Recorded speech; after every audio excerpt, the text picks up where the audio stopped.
Hello and welcome to the heliosblog. My name is Helios here for another reaction video. Today, Andrew Tate talks about body language. Let's get into it. The reason she's alone is because she's difficult. Women are not accepting the bare minimum. Women fuck men they respect. All the women who say things like, I'm strong, independent, I don't need no man, like, y'all impress me. Women just gaslight each other and say what they want to hear.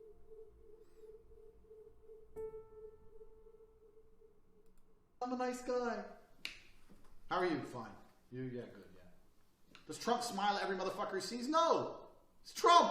Fucking... Yeah, alright, okay, yeah. Fucking there's someone who actually, like a real G turns up. Someone who's done a fantastic job that week. He'll give him a little bit of a smile and go, smile, and they'll be like, oh, Trump smiled at me. Why does Trump smile matter? Because he doesn't walk through life looking like a fucking happy clown. And neither should you. Smiling is a sign of submission in primates. If you're constantly smiling, then guess what? You're constantly showing submission, especially if you're showing your teeth. Should you? Your smile is a selective tool. It must be rare, it must be used effectively. You smile at a girl, she needs to fucking deserve that shit. You smile at a guy, he needs to deserve that shit. You can be walking through life fucking smiling. Life's not all about just being as happy as possible. This is the bullshit the media is trying to sell you. They're purporting this idea. If you're happy, smile, be nice. Everyone who's happy all the time, smiling all the time, nice all the time is a fucking loser. You Absolutely true. know it and I know it. So you don't want to be that guy. You haven't got to be fucking smiling. Use your smile selectively. I use my smile selectively, especially in dates with girls. If I'm sitting there, it's a little bit frosty, whatever. I don't allow awkward silences because I'm too efficient for those things. I've got a PhD, a pimp and hose degree. But if we're talking and the talk's just very general, I'm very neutral. I'm like this. Oh yeah, blah, blah, blah, blah, blah, blah, blah. When she starts to flirt with me a little bit, or if she starts to be a little bit more open, or I know for sure she's going to get dick, then I might smile a little bit. I'll be like, bitch, you crazy. I'll smile. She'll say something and I'll smile before I answer. Say, oh, I didn't expect you to be like this. I thought you'd be more arrogant. I'll be like, why? I'll smile. But if she says that at the beginning, I didn't expect you to be this. I expected you to be more arrogant. I'm like, why? Right. So the point is what? Girls live for validation. So you're not giving her validation until she earns it. By the way, guys, and this is actually a classic. If you're smiling too much on your date when you first meet the girl, she's going to see you as weak. Again, smiling, showing your teeth is a sign of submission. She should be smiling to you, not the other way around. If she's not smiling and you are smiling, you're giving her the frame before you've even established who has the frame. So keep that in mind. Very different. I decide to smile when she's receptive to me. You're receptive to me, and you're going to fucking do what I want. You can have a smile in return. Smile is a weapon. Like your attention is a weapon. Like everything you have is a weapon. You're a walking bag of weapons. So most of you men don't understand. Your attention has a value. Your smile has a value. You replying to someone, it all has value. And you guys are just running through life throwing it away. Every single chick giving them attention for no reason, even though they don't suck dick. Messaging girls all the time, friend zoning yourself, smiling at everyone, just throwing your weapons away. It's absolutely true. You as a man, your attention, your validation, your commitment, your time especially, has very high value. You don't just give it to anyone whenever they want, at any time, for however long they want. Never. And same goes for positive body language, positive attention. Only the people that deserve it earn it. Other people don't. Then how the fuck are you going to do something exclusive? How do you show me I've made you happy if you're already smiling at every dickhead you've ever met? It's stupid. Now you don't have to come across as a horrible person. I don't smile often at all. But let's say I'm in the store and I'm buying something and the guy goes, I'll say, yeah, this much. I'm like, thank you, thanks. I'll nod a lot. If I'm walking past a security guard who looks at me, I won't smile, I'll nod. A nod is you and I both know who the bad men in the room are. Right. It's an acknowledgement. Acknowledging their presence. All the big men know the big men nod. All the big men know. If you're not a big man and you're watching this show, what's he talking about? If you're a big guy right now, you know. When big men walk in the club, and there's another big man in the club, you instantly, human instinct, you catch eyes like, okay, he's the only person in this club who can match me physically. If there's going to be a fight, it's the only guy I have to worry about. And you always link eyes. And you always kind of do this thing. This like, yeah, all right, cool. We've clocked each other. We've decided we're cool. It's done. The big man nod. It's a thing. Big men nod. But a nod is far more effective than a smile. You want to be polite, nod at somebody. Yeah, thank you. Cheers, thanks. Bye. Thanks. The fuck you... Yeah. And that acknowledgement is actually a sign of respect. So what is Andrew actually implying? What he's implying is that once you're big enough and strong enough to be a superior man, you earn the acknowledgement. You earn that respect. Now here's the thing, guys. I don't know if you know this. Men actually select who's alpha, not women. Women sleep with alphas, but men determine it. And how is it determined? By respect and status. And respect and status are earned by other men's interpretation of your abilities. If it's very clear you're a big, strong guy, they'll acknowledge it. Other men will. What are you happy about? You just bought fucking skills. You happy over skills? Little bitch. You're full grown man. Fucking smiling over skills. What's wrong with you? If I have to tell you to give a firm handshake, then I don't know what the fuck you're doing here, because you should know that already. If I have to tell you that fidgeting makes you appear bored, you should know that already. If you want to look bored,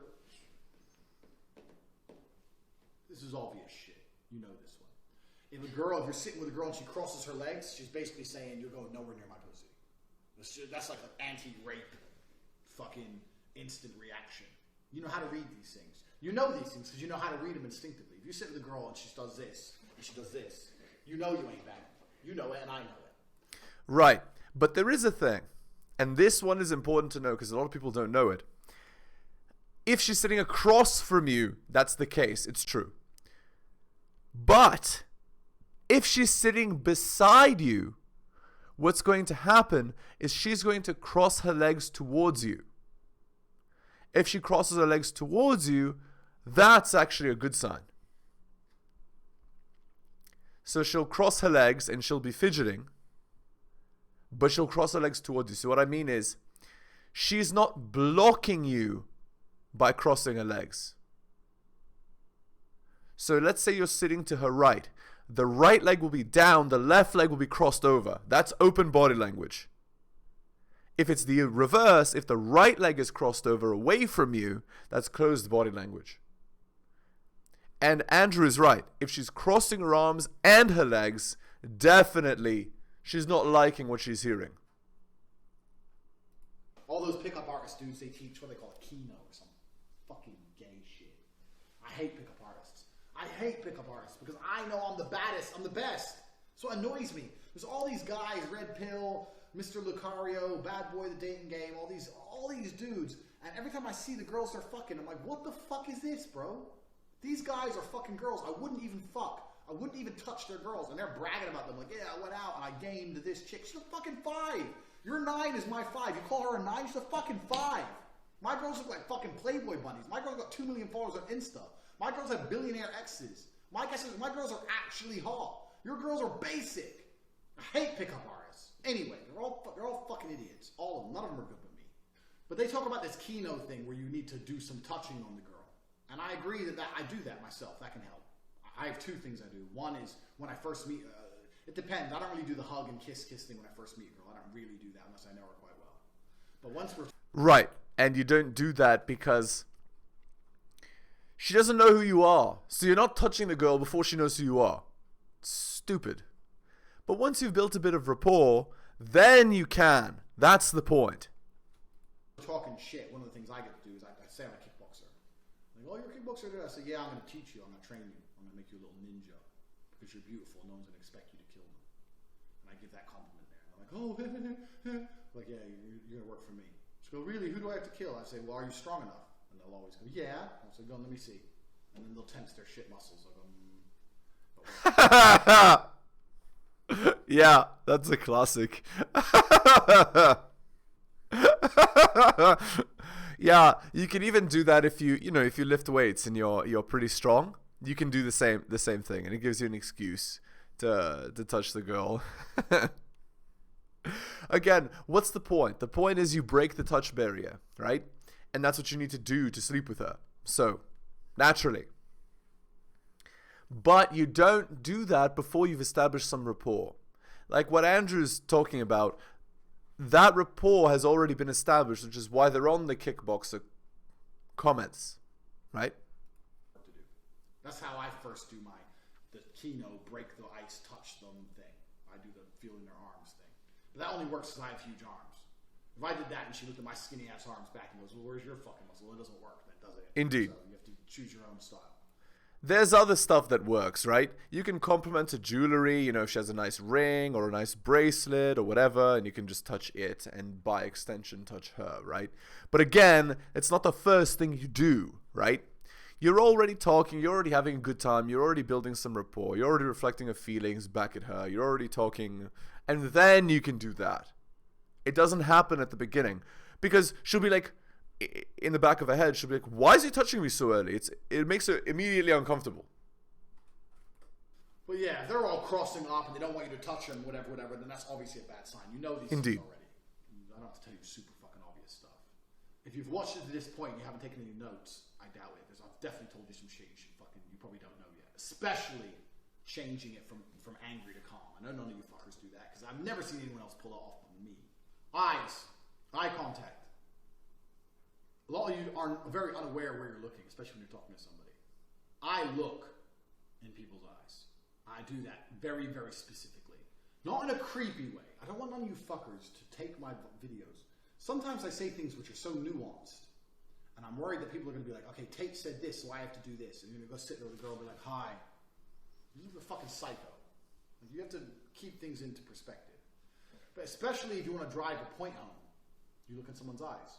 Like I said before, the biggest theme behind this body language course is the ability to change your language. It's the change of language that people perceive more than the language itself. So if I'm talking to a girl and I'm like, blah, blah, blah, doesn't matter what I'm saying. Let me think of a sentence. Doesn't matter what I'm saying. But when I want to drive the point home, only then will I look in her eyes. That's a classic. If you want to maintain constant eye contact on the date, what you do is this. You talk, you look them in the eyes for a bit, then you look away, then you look back at their eyes for a bit, then you look away again. You're not constantly looking, like staring into her eyes the whole time. That makes people uncomfortable, right? That looking into their eyes, staring, boring into their soul, it's a sign of confrontation. But doing that to a girl, it's a sign of dominance, right? And again, women are hypergamous. They want men that are superior to them. So when you do that, then they see you as the dominant, which is the point. If you're not the dominant one in your relationship, she won't be attracted to you anyway. But if you're constantly staring into her eyes, then she's going to get intimidated. And then, by extension, scared, right? So it's true. It is a nuanced thing. Yeah, actually, I'm really glad I met you because you are beautiful. I'll say the beautiful part and look in her eyes. Before I say that, I'm looking away. And that's what makes it more effective. It's more effective because I've gone from looking away to looking at her. If I just looked at her and said, I'm glad I met you because I really think you're beautiful. It's not, for me, it's far more effective for me to say, yeah, well, I'm glad I met you because I really think you're beautiful. I'll look away and then I'll look at them when I say something I mean. And that change in body language is what they perceive, and that makes you far more convincing. You see where I'm coming from? You want to tell a girl she's beautiful? Well, make sure you're not looking at her and then look her in the eyes directly as you say it like a fucking man. Eye contact. Eye contact needs to be used as punctuation. This is punctuation. Everything is punctuation to make them understand a point. That's how your eye contact should be used. I'm not saying you have to lock eyes with every motherfucker you meet, but it needs to be used as punctuation. Same with men. Blah, blah, blah, blah, blah, blah. Dude, get the fuck away from me. Get the fuck away from me. When I look in his eyes, it's when I mean it. Right, exactly. As I said, eye-to-eye contact is a sign of dominance or aggression. So again, you use it when you need to use it. When you're saying it, you're not looking in his eyes, you don't mean it. Say I look in his eyes, I mean it. And if you guys have watched any of my other videos, you understand how important it is to never say something you don't mean. If you've not watched my video on Tate speech, it's completely free. Tricks on depression. It's about 25 minutes long. Watch that one. And I talk about how important it is to say what you mean and mean what you say. Don't tell somebody you're going to knock them out unless you're going to do it. Don't be one of those people who walk through the earth talking shit. Unless they look, bro, you got to get out my face. I'm going to knock you the fuck out. If the first time I look in his eyes, I say I'm going to knock him out, he knows. It's the first time I've looked at him, he knows I'm going to mean it. That's how eye contact should be used. Power poses is a thing. I had a lot of people send me lots of emails about this course asking me questions. So I got asked about power poses. They say, like, if you sit there and you do the Superman pose, you start to get more, you naturally release more testosterone, you start to feel stronger. I believe that's true. I do think that works. That is definitely a thing. You know, that's certainly a thing.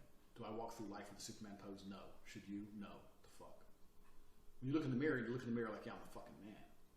Yeah, you need to do that, of course. But that's more here than a power pose. So I'm only answering this thing now because I know some motherfuckers are going to come back and go, what about my power pose? If you want to walk through life doing this and it makes you feel a little bit stronger, go for it. How about you just get strong as fuck anyway and you ain't going to worry about walking around looking like a fucking superhero, like a door. It's true.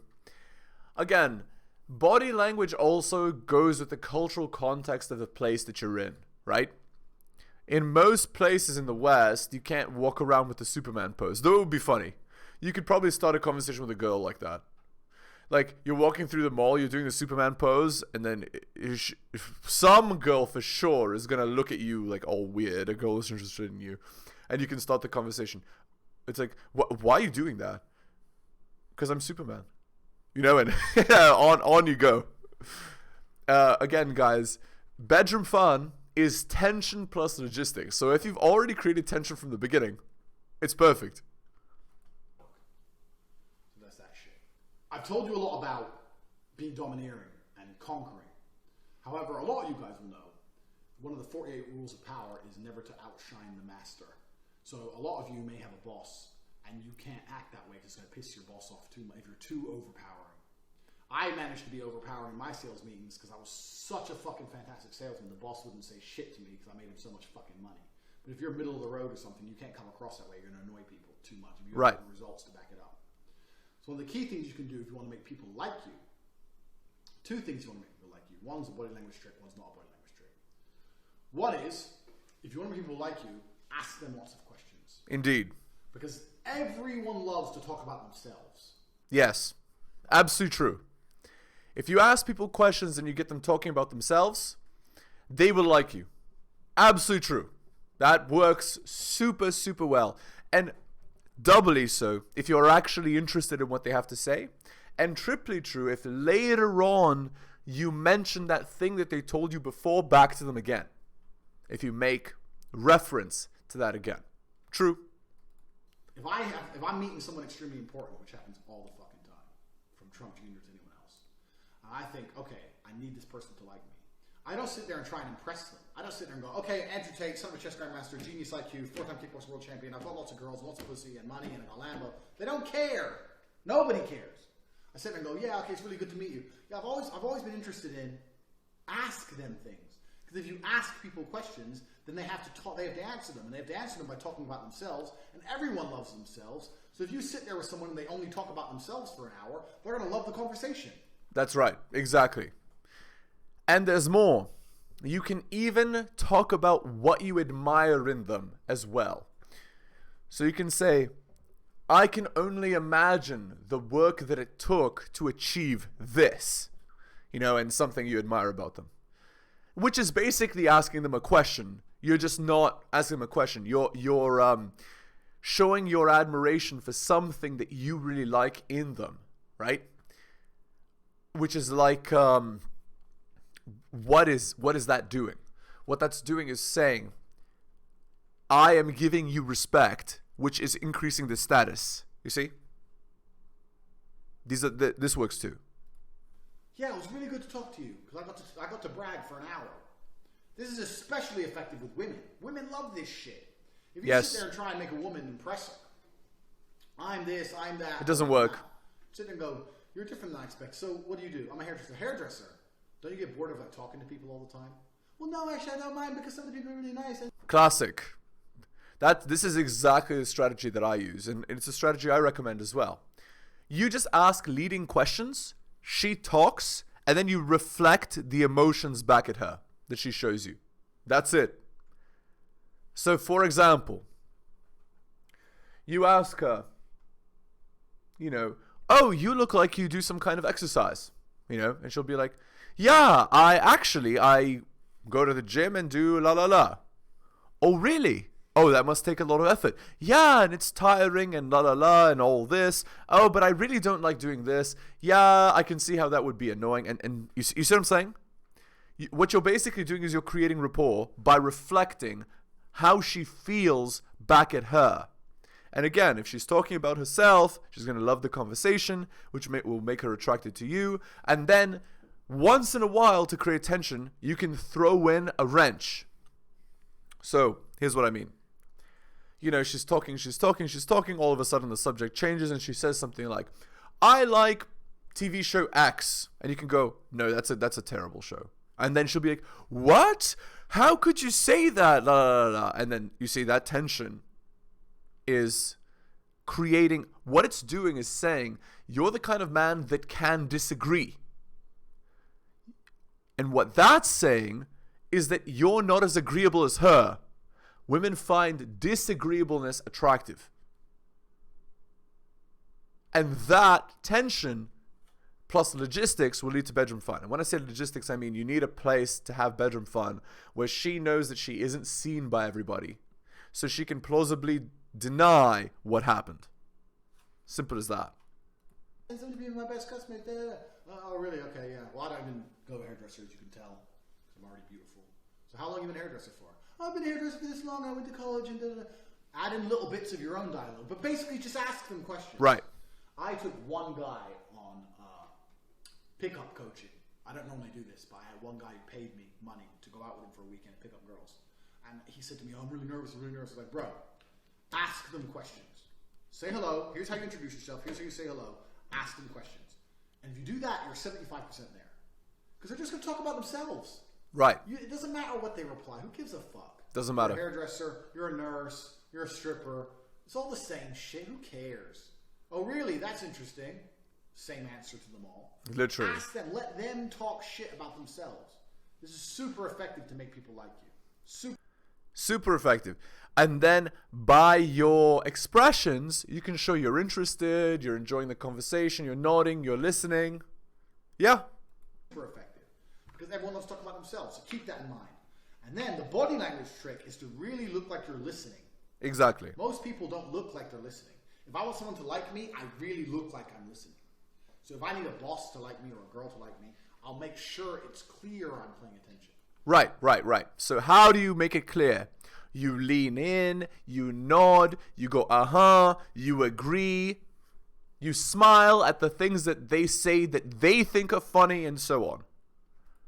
So if you've ever been in like a group of people and there's one girl you want to fuck and everyone's kind of talking amongst themselves, but when that girl's talking, people are half listening. But when that girl's talking, not nuance. Don't look like a fucking creep. But make it clear you're listening. If other people are all talking to you and she starts talking to you, go, okay, yeah. Look at her. I'm listening to you. Because then, he thinks I'm important. He thinks what I say matters. Exactly. And the boss is the same. He listens when I talk to him. He thinks I'm important. He thinks what I say matters. In a corporate situation, what I used to do, I used to do this all the time. Bosses love this shit. I used to walk around with a little notepad and pen. So if I got called into the boss's office, I'd go in there with a notepad and pen and sit there. And when they were talking to me, I'd just randomly write things down. And a few of them said, why you got that? She said, I don't want to miss any key points. And they sit there and go, this motherfucker takes everything. But they like that shit. Like, I'm talking, and he's writing it down to not miss my key points. Yeah, well, Mr. Andrew, you are the best salesman. You have sold 3 times more than everybody else. But I'm a greedy CEO cunt, so I want you to sell more. So I was just wondering if you could possibly do this, or if you try doing this, because you're my cash cow and I want to milk you for all you're worth. Yeah, you're right. I did try that, actually. I did try that, but I'm gonna find the email. I'm gonna send it to you. Okay, yeah. You sit there and I'm listening to you, sir. What you have to say matters. I'm writing it down. They're gonna fucking love you. Absolutely true. Yes, that's right. Because you actually are doing what you're supposed to be doing as an employee, which is listening to the boss. Also, by the way, guys, if you're in a corporate situation, you want to keep the eye of, like the all-seeing eye, you want to keep it off of you. In a corporate setting, no news is good news. Keep that in mind too. I love you. They're like, who the fuck this guy? And then they call the fucking jackass salesman in. Hi, where's your sales? Yeah, I've tried. That's how you be liked. Make it clear you listen to people. Most of you don't make it clear you're listening to someone. Make it clear you are listening to them. The notepad and pen example is fantastic with a boss. They fucking love that shit. They're sitting there go, this dude is fucking takes his shit seriously. Because a boss hires you to make them money. They're always going to pay you less than they make out of you. Otherwise, they wouldn't have a business. So if you're sitting there taking them seriously, you're taking their money seriously. Wouldn't you love it if you had someone who came into your house with a pen and paper and goes, how can I make you more money? Tell me what to do. You'd be like, I fucking like this guy. Right. You wouldn't. Indeed. So you have to make it clear you're listening to people and ask lots of questions all the time. Especially, once again, with the boss, they love to ask questions. So even if I knew the correct answer, I'd ask them a question. Yeah, and the other thing that shows a person that you understand or you're listening to what they're saying is you rephrase what they're saying and ask it back to them. Oh, so what you're saying is you'd like me to bomb, bomb, bomb, bomb. Yes. Okay, great. Because when you rephrase what they told you, it shows very clearly that you were, not only were you listening, but you understood exactly what they're saying. And then, yeah, imagine, then you also write it down. It's perfect. Okay. We're going to end the video there. Hit the like, hit the subscribe, hit all for notifications. Go to my Patreon and subscribe, patreon.com/theheliosblog. Drop me a donation like Tom M, Adriana, and Hunter M. Just click more in the video description. Buy my books at bit.ly/heliosbooks. Thank you so much for listening, guys, especially if you listen to the end. I really do appreciate it. Take care of yourselves, and I'll see you next time.